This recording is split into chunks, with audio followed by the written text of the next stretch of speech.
வணக்கம்.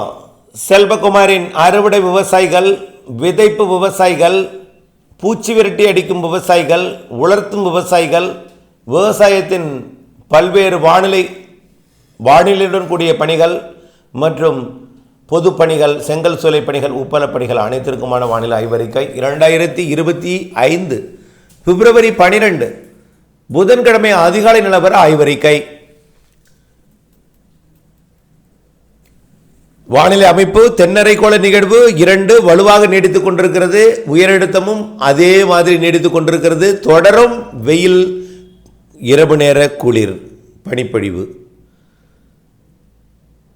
அதிகபட்ச வெப்பநிலை உள் மாவட்டங்களிலே ஒரு இடங்களில் 34, 35 என்ற அளவில் இருக்கும்.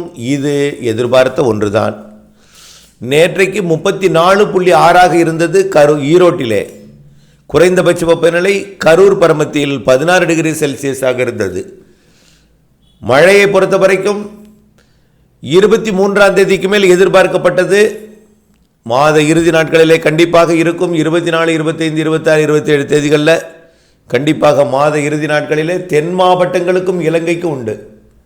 இன்றைய தேதியில் எதிர்பார்க்கப்பட்ட குழப்ப வானிலை இலங்கைக்கு தூறல் சாரல் மழை பொழிவை கொடுக்கிறது. தென் மாவட்டங்களுக்கு இந்த அதிகாலை நேரத்திலேயே மிரட்டி கொண்டிருக்கும் மேகத்தை ஏற்படுத்தி இருக்கிறது. டெல்டா மாவட்டங்களில் கூட அதிகாலையில் மிரட்டல் வானிலை காணப்பட்டது, மேகமூட்டம். ஆக இது இன்று பகலில் இன்னும் 3 நாட்களுக்கு காலை மதியத்தில் மிரட்டும் வானம், கருமேகம் சூழ்ந்து மழை வருவது போன்ற வானிலை ஏற்படுத்தினாலும் மழை வராது, தூறல் விழாது. தென் மாவட்ட கடலோரப் பகுதிகளுக்கு தூறல் துளி விடலாம், அது நனைக்கவும் நனைக்காது. தொடர்ந்து நீங்கள் அச்சமின்றி அறுவடை செய்யலாம். அறுவடைக்கு எந்தவித இடையூறும் இல்லை. அடுத்தபடியாக விதைப்பு பணிக்கும் அதே தான். விதைப்பு பணியை பொறுத்த வரைக்கும், அறுவடை பணியை பொறுத்த வரைக்கும் 24க்கு மேல் மாத இறுதி நாட்களிலே மழை இருக்கிறது என்பதை நினைவில் கொண்டு அந்த நாட்களில் அறுவடை செய்யும் பொழுது நீங்கள் வானிலை அறிக்கையில் கேட்டறிந்து மழையா, இடைவெளியா, இடையூறா, எப்படிப்பட்ட அந்த வானிலை அமைப்பு என்பதை மாத இறுதி நாட்கள் வானிலை அப்டேட்ஸுடன் இணைந்திருந்து நீங்கள் திட்டமிட்டு அறுவடை செய்திட வேண்டும். விதைப்பை பொறுத்த வரைக்கும் மழை வாய்ப்பு பிப்ரவரி இறுதி நாட்களில் இருக்குது. மார்ச், ஏப்ரல், மேயில் இருக்குது. வெயிலுக்கிடையே ஆங்காங்கே இருக்கும், ஒதுக்கி இருக்கும். எல்லோருக்கும் பொழியாது. பெய்யும் இடத்தில் வலுத்து பொழியும்.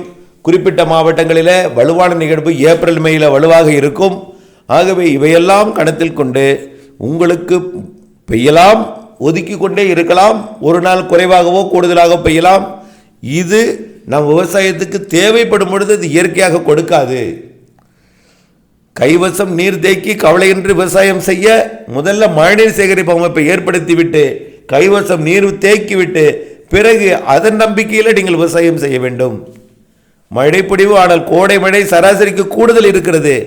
எந்த மாவட்டத்தில் பொழியும் என்பதை, அந்த நிகழ்வு எங்கே கடக்கும், எங்கே நெருங்கும், இவையெல்லாம் கோடை மழையோட அமைப்பு வரக்கூடிய நாட்களில் உறுதிப்படுத்தலாம். அதுவும் இருகாற்று இணைவினால் அருகருகே வேறுபாடும் இருக்கும். ஆனால் கோடை மழை என்பதை நினைவில் கொள்ளுங்கள். ஒதுக்கித்தான் இருக்கும் என்பதை. இதை வைத்து நீங்கள் பெரிய அளவில் விதைப்பை செய்துவிட முடியாது. கைவசம் நீரை முதலில் தேக்குவதற்கு பண்ணை குட்டை அமையுங்கள். மாழத்தின் மழை நீரை எதிர்பார்த்து காத்திருந்து ஒரு நாள் கண்டிப்பாக உங்கள் 7 குளங்களை நிரப்பும். அப்பொழுது நீங்கள் மழைநீர் சேகரிப்பு அமைப்பை நிரப்பிய பிறகு கைவசம் நீர் தேக்கி கவலையெல்லாம் விவசாய பணியை தொடக்குங்கள். அதுதான் என்னுடையது எப்பொழுதுமே. ஆனால் மழை இருக்குது, சராசரிக்கு கூடுதல் கோடை மழை. அடுத்தபடியாக பூச்சி விரட்டி அடிப்பவர்களுக்கு எந்த அச்சுறுத்தலும் இல்லை. மாத இறுதி நாட்களில் மட்டும் கொஞ்சம் நனைக்கும் மழை, தூறல் மழையெல்லாம் இருக்கும்.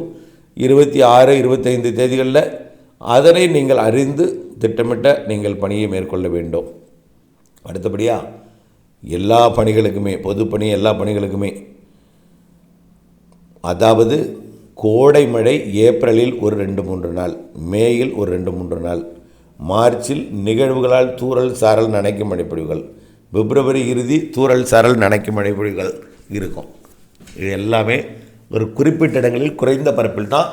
மார்ச், ஏப்ரலை பிப்ரவரி இறுதி, மார்ச்சை பொறுத்த வரைக்கும். ஆனால் ஏப்ரல் மாதத்திலையும் 10 நாட்களுக்கு ஒரு மிரட்டல் இருக்கும், தூறல் இருக்கும், சாரல் இருக்கும், மழை இருக்கும்.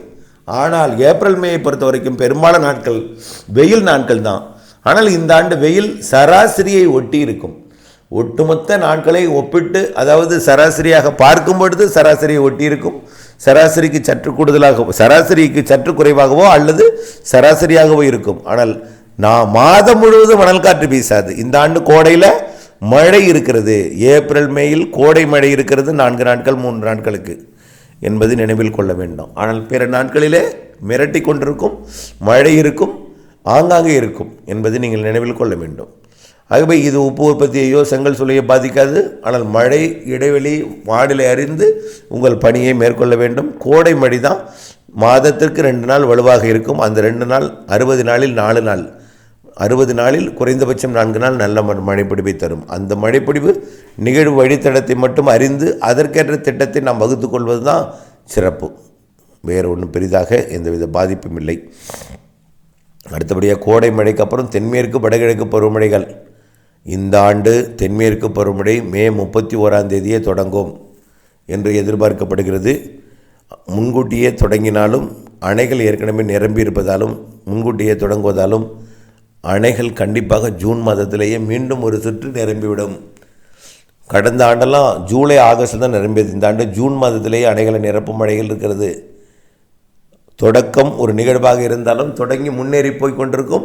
அடுத்த நிகழ்வு மழைப்பொழிவு கொடுப்பதற்கு ஆயத்தமாகிவிடும்.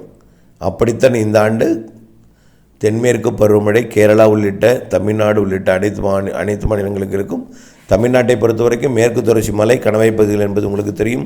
தமிழ்நாட்டின் பிற மாவட்டங்களுக்கு இடி மழைப்பொழிவாக, வெப்பசலன மழைப்பொழிவாக, காற்று சுழற்சி மழைப்பொழிவாக இருக்கும்.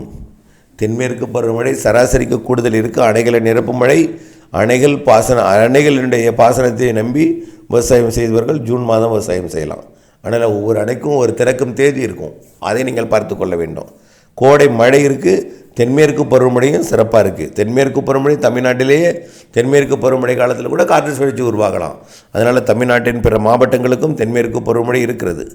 தென்மேற்கு பருவமழை எல்லா மாநிலங்களுக்குமே சராசரி கூடுதல் தான்.